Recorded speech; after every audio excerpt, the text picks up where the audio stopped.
नमस्कार मित्रांनो, आज आपण PGDMLT म्हणजे post graduate diploma in medical laboratory technology या कोर्सची माहिती घेणार आहोत।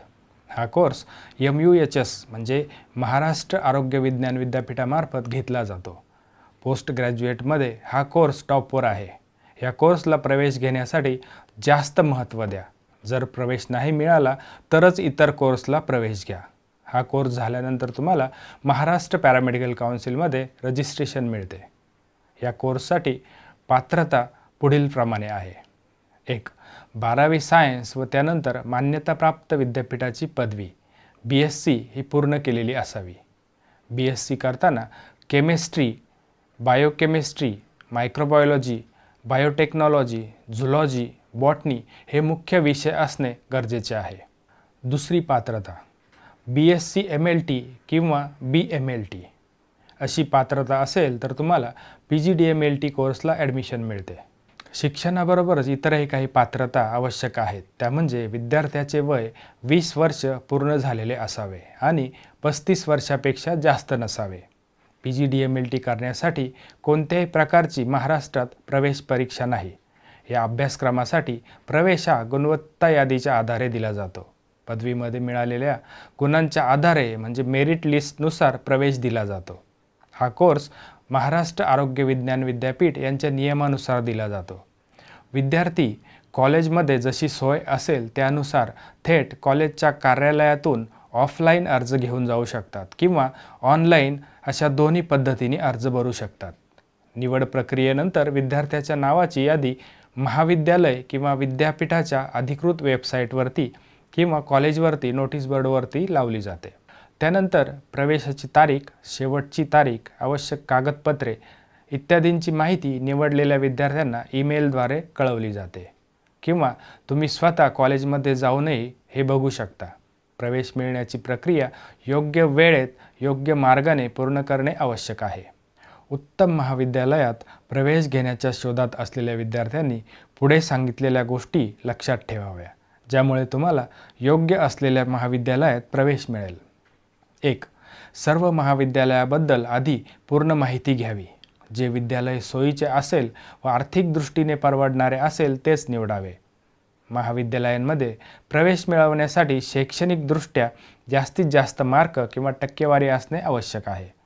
स्वतःसाठी योग्य महाविद्यालय निवडावे जिथे अभ्यासक्रम व्यवस्थित शिकवला जातो व कोर्सशी संबंधित सर्व प्रकारची पुस्तके तुम्हाला उपलब्ध केली जातील।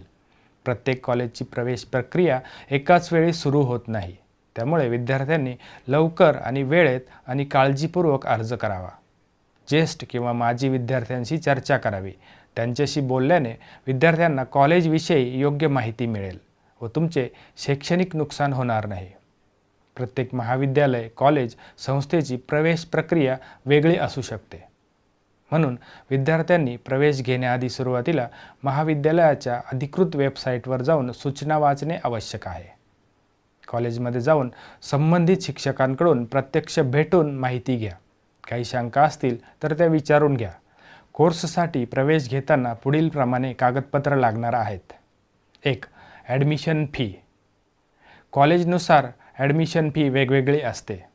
त्यानंतर 2. Passport size photo. 3.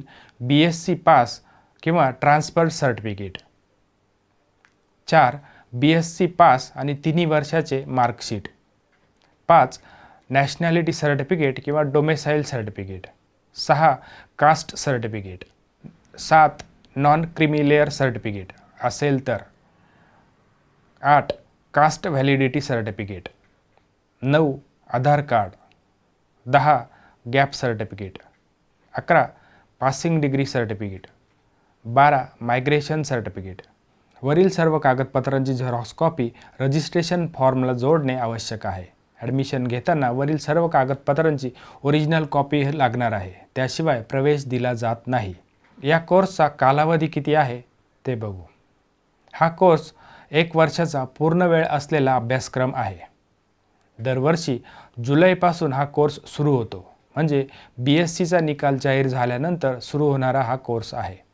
पण ज्यांना ॲडमिशन मिळाले नाही असे विद्यार्थी आणि ज्यांच्या शिक्षणात गॅप घेतला आहे असे विद्यार्थी लवकर प्रवेश फॉर्म भरतात। प्रवेश प्रक्रिया ही कधीकधी एप्रिलनंतर सुरू होते। टोटल सीट्स या कोर्ससाठी कॉलेजनुसार वेगवेगळ्या सीट्स असतात, म्हणजे एका कॉलेजला 10 सीट्स ते 30 सीट्स असतात। त्यासाठी त्या कॉलेजमध्ये किती सीट्स आहे याची प्रवेश घेण्याअगोदर माहिती घ्या।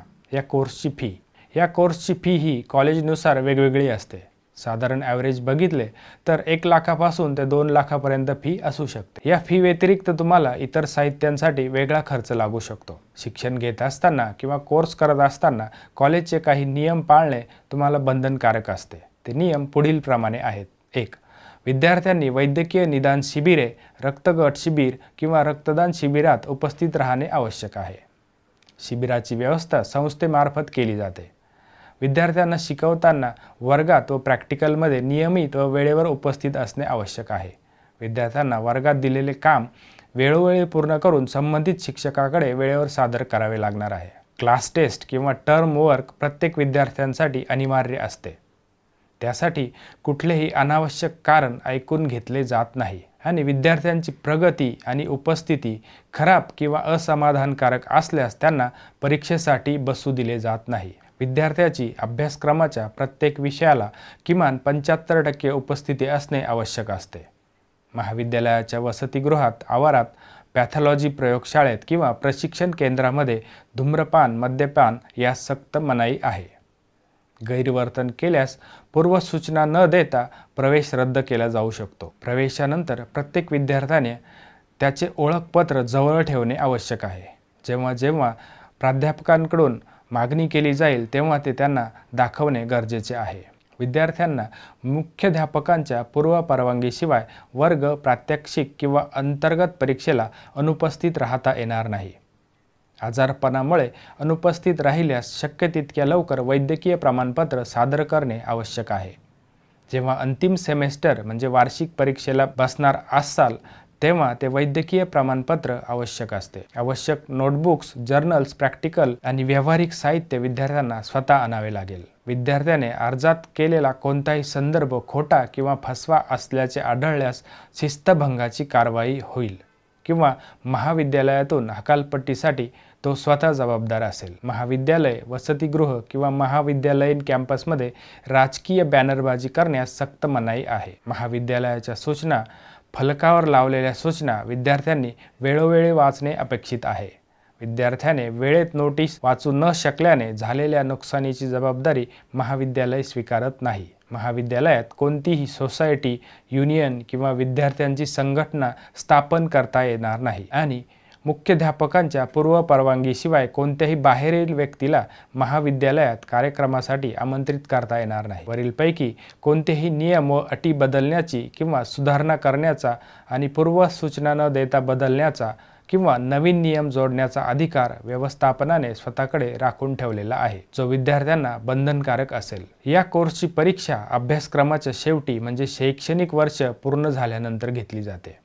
बायोकेमिस्ट्री, मायक्रोबायोलॉजी आणि पॅथॉलॉजी या तिन्ही विषयात चांगल्या मार्कांनी उत्तीर्ण झालेल्या यशस्वी उमेदवाराला MUHS विद्यापीठ नाशिक तर्फे पुरस्कार दिला जातो। या कोर्समध्ये 3 थिअरी पेपर 300 मार्कांसाठी असतात आणि त्याच विषयांचे 3 प्रॅक्टिकल पेपर 300 मार्कांसाठी असतात। त्याबरोबरच तोंडी परीक्षाही असते। असे सर्व मिळून 600 मार्कांची परीक्षा असते। पास होण्यासाठी प्रत्येक विषयाला कमीत कमी 50 मार्क असणे आवश्यक असते। 3 थिअरी विषयांपैकी एखाद्या विषयात नापास झाल्यास नापास झालेल्या थिअरी पेपर आणि त्याच प्रॅक्टिकलची परीक्षा परत द्यावी लागते। अभ्यासक्रमासाठी पुढील प्रमाणे विषय आहेत: 1. Clinical biochemistry, 2. Microbiology, 3. Pathology. Pathology या विषयामध्ये आणखीन 3 भाग आहेत: 1. हिस्टोपॅथॉलॉजी, 2. क्लिनिकल पॅथॉलॉजी, हिमॅटॉलॉजी आणि 3. ट्रान्सफ्युजनॉलॉजी। ज्यांचं प्लेन BSc झाला असेल त्यांना हा कोर्स करताना लॅबमध्ये काम करावेच लागेल, नाहीतर हा कोर्स त्यांना अवघड जाऊ शकतो। आणि ज्यांचं 3 वर्षाचं MLT झालेलं आहे त्यांना हा कोर्सचा 70% सिलेबस शिकवलेला असतो, त्यांना हा कोर्स सोपा असू शकतो। PGDMLTचं सिलेबस थिअरी आणि प्रॅक्टिकल मिळून बराच मोठा आहे, तो आपण पुढच्या भागात बघणार आहोत। Theory examination. थेअरीचा पेपर 100 मार्कांसाठी असतो. त्यासाठी 3 तासाचा वेळ दिला जातो. प्रत्येक पेपरमध्ये टोटल 6 प्रश्न असतात. पहिले 4 प्रश्न प्रत्येकी 15 मार्कांसाठी असतात. त्यानंतर शॉर्ट नोटसाठी 2 वेगवेगळे प्रश्न असतात. त्यामध्ये प्रत्येक प्रश्नामध्ये 5 उपप्रश्न असतात. त्यापैकी 4 सोडवायचे असतात.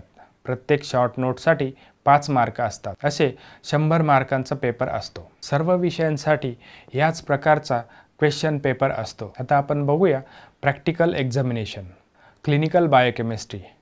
क्लिनिकल बायोकेमिस्ट्रीमध्ये प्रॅक्टिकल एक्झामिनेशन ही 100 मार्काची असते. ती पुढीलप्रमाणे: exercise 1 standardisation and quantitative estimation for group A 40 mark. Exercise B quantitative estimation and analysis from group B 25 mark. Exercise C spot 10 mark. तोंडी परीक्षा थेअरीमध्ये 20 मार्क. जर्नलसाठी 5 मार्क असतात. क्वांटिटेटिव्ह एक्झरसाइजसाठी फ्लो चार्ट आणि प्रोसिजर कॉलेजकडून पुरवण्यात येते. Microbiology practical. प्रॅक्टिकल हे 100 मार्कांचे आहे. यामध्ये पहिल्या प्रश्नामध्ये लॉंग एक्झरसाइज 40 मार्कांसाठी असते. त्यानंतर ग्राम स्टेनिंग 5 मार्कांसाठी असतं. प्लेटिंग टेक्निक 5 मार्कांसाठी असतं. रिझल्टसाठी 5 मार्क असतात. बायोकेमिकल टेस्ट त्यासाठी 15 मार्क असतात. अँटीबायोटिक सेन्सिटिव्हिटीसाठी 10 मार्क असतात. त्यानंतर प्रश्न दुसरामध्ये मीडिया प्रिपरेशनसाठी 10 मार्क असतात. त्यानंतर तिसऱ्या प्रश्नामध्ये सेरोलॉजी एक्झरसाइजसाठी 15 मार्क असतात. चौथ्या प्रश्नामध्ये स्टूल एक्झामिनेशन असते. यामध्ये सलाईन आणि आयोडीन प्रिपरेशनसाठी 10 मार्क असतात. यामध्ये विद्यार्थ्याला 2 ॲबनॉर्मॅलिटीज मायक्रोस्कोपीद्वारे शोधून द्यायच्या असतात. यामध्ये ओवा, सिस्ट किंवा वर्म शोधून द्यायचे असतात. 5व्या प्रश्नामध्ये तोंडी परीक्षा 20 मार्कांसाठी असते व जर्नलला 5 मार्क असतात. तिसरे प्रॅक्टिकल आहे पॅथॉलॉजी. पॅथॉलॉजीमध्ये हिस्टोटेक्निकसाठी 10 मार्क असतात. हिमोटॉक्झिलिन अँड इओसिन स्टेनसाठी 7 मार्क असतात. स्पेशल स्टेनिंगसाठी 7 मार्क असतात. एस्टिमेशन अँड डिटर्मिनेशनसाठी 10 मार्क असतात. त्यानंतर मेजर आणि मायनर असे 2 प्रकार असतात. त्यापैकी एक टेस्ट करायची असते. त्यामध्ये हिमॅटॉलॉजी एक्झरसाइजसाठी 15 मार्क असतात. मेजरमध्ये 5 पैकी 1 एक्झरसाइज करायची असते. मायनरमध्ये 4 पैकी 1 एक्झरसाइज किंवा प्रश्न सोडवायचा असतो. त्यानंतर ब्लड ग्रुप डिटर्मिनेशनसाठी 6 मार्क असतात. पुढे युरिन एक्झामिनेशनसाठी 10 मार्क असतात. यामध्ये फिजिकल आणि केमिकल एक्झामिनेशन करावे लागते. स्पॉटमध्ये 10 मार्क असतात. तोंडी परीक्षेला 20 मार्क असतात आणि जर्नलसाठी 5 मार्क असतात. असे सर्व मिळून 100 मार्क असतात. हा कोर्स करत असताना तुम्ही प्रयोगशाळेमध्ये तंत्रज्ञ म्हणून पॅथॉलॉजीसारख्या लॅबमध्ये पॅथॉलॉजिस्ट यांच्या देखरेखीखाली काम करू शकता. रुग्णालयांशी संलग्न व स्वतंत्रपणे कार्य करत असलेल्या छोट्या प्रयोगशाळेत शिकण्यावर विद्यार्थ्यांनी भर द्यावा. कोर्समध्ये असलेल्या विषयांच्या ज्ञानासह व्यावहारिक कौशल्य आणि वर्तणूक कौशल्य पण शिकणे गरजेचे आहे. नोकरीचे पॅकेज. हा कोर्स पूर्ण झाल्यानंतर विविध प्रयोगशाळेमध्ये तुमच्या योग्यता व अनुभव यानुसार 5 ते 7 लाख रुपयांचे वार्षिक पॅकेज मिळू शकते. वैद्यकीय प्रयोगशाळा तंत्रज्ञामध्ये PG करण्याचे पुढीलप्रमाणे फायदे आहेत. या कोर्सच्या अभ्यासामुळे विद्यार्थ्यांना वैद्यकीय प्रयोगशाळा तंत्रज्ञानाचे सखोल ज्ञान मिळते आणि रोग ओळखणे, रक्तपेशींचे परीक्षण करणे, प्रयोगशाळेतील मशीन चालवणे इत्यादी सर्व वैद्यकीय कार्य करण्यास मदत होते. वैद्यकीय प्रयोगशाळा तंत्रज्ञान कोर्स झालेल्या विद्यार्थ्यांना क्लिनिकल लॅबोरेटरी सायंटिस्ट म्हणूनही ओळखले जाते, जे प्रयोगशाळेच्या चाचण्यांच्या वापराद्वारे रोगांचे निदान, उपचार आणि प्रतिबंध करण्यास मदत करतात. हा कोर्स झाल्यानंतर विद्यार्थ्यांना करिअरच्या यानंतर उत्तम संधी आहेत. अनेक खाजगी वैद्यकीय प्रयोगशाळा, रुग्णालय, दवाखाने, रक्तपेढ्या, पॅथॉलॉजी इत्यादीमध्ये ज्यात ते काम करू शकतात. PGDMLT कोर्स केल्यानंतर तुम्ही स्वतःची लॅब टाकू शकतात. अशा प्रकारे हा PGDMLT कोर्स आहे. ज्यांना प्रवेश घ्यायचा असेल त्यांनी एप्रिलनंतर प्रवेश घेण्यासाठी तयारी करावी. व्हिडिओ पूर्ण बघितल्याबद्दल धन्यवाद. आवडला असेल तर लाईक करा आणि शेअर करा आणि आपल्या मित्रांनाही सांगा.